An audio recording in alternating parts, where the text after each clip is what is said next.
Car दर्शकों बता दें कि राष्ट्रीय लोकदल के महानगर अध्यक्ष गौरव चतुर्वेदी एडवोकेट जी हमारे साथ हैं। गौरव जी, अब जो है जिला पंचायत का मतदान की चल रही है रणनीति तय क्या कर रही है रालोद, और क्या कुछ दिशा निर्देश हैं पार्टी के जो भी मुखिया हैं चौधरी अजीत सिंह जी, उनके अनुसार कैसी रहेगी जिला पंचायत की रणनीति? देखिए, जैसा कि मैंने पहले भी आपके चैनल के माध्यम से बताया था कि राष्ट्रीय लोकदल पूरे दमखम के साथ मथुरा जनपद में चुनाव लड़ रहा है और मथुरा जनपद में जिला पंचायत के सभी 33 वार्डों में बहुत ही दमदारी के साथ हमारे प्रत्याशी मैदान में आ चुके हैं। मथुरा जनपद में सबसे पहले जो प्रत्याशियों की लिस्ट थी वो राष्ट्रीय लोकदल द्वारा ही जारी की गई थी और सबसे पहले 3300 वार्डों प्रत्याशी राष्ट्रीय लोकदल द्वारा ही मैदान में उतारे गए थे। हमारे द्वारा जो भी प्रत्याशी इस समय चुनाव मैदान में हैं सभी समाज सेवा से जुड़े हुए लोग हैं, राष्ट्रीय लोकदल से जुड़े हुए लोग हैं जो कि जनता के बीच में रहकर जन सेवा का कार्य करते हैं। ऐसे लोगों को राष्ट्रीय लोकदल द्वारा टिकट दिया गया है और आप यकीन मानिए,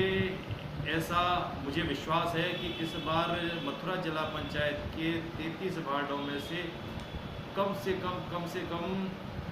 26 से लेकर 30 वार्डों में राष्ट्रीय लोकदल को जीत हासिल होगी।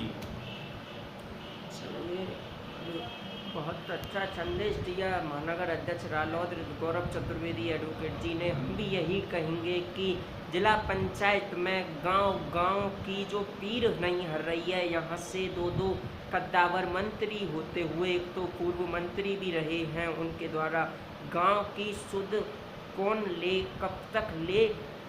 आप बीती जग जाने रे, जग पे बीती वही जाने। देखिए, मैं एक बात और बताऊं आपको कृष्णा भाई, मैं आपको बताना चाहता हूँ कि हमारे देश के पूर्व प्रधानमंत्री माननीय चौधरी चरण सिंह जी कहा करते थे कि देश की खुशहाली का रास्ता खेतों और खलिहानों से होकर गुजरता है और राष्ट्रीय लोकदल गरीब, किसान, मजदूर वर्ग के लोगों की पार्टी है। प्रत्येक वर्ग का भला सोचने वाली पार्टी है और प्रत्येक वर्ग के साथ हम लोग खड़े रहते हैं। हमारी पार्टी के मुखिया माननीय चौधरी अजीत सिंह जी और जयंत चौधरी जी का स्पष्ट निर्देश है पार्टी के प्रत्येक कार्यकर्ता पदाधिकारी के लिए कि तन और मन से जनता की सेवा में लगे रहिए, जनता की सेवा करिए, जनता से जुड़े रहिए और जनता इसका रिजल्ट आपको एक दिन अवश्य देगी। इसलिए हम लोग जनता के बीच में रहने वाले लोग हैं, हम लोग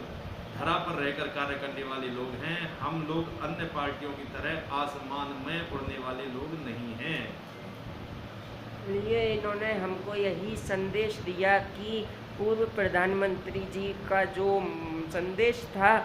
देश की खुशहाली समृद्धि का रास्ता खेती खलिहान से होकर गुजरता है, तो हम भी यही कहेंगे कि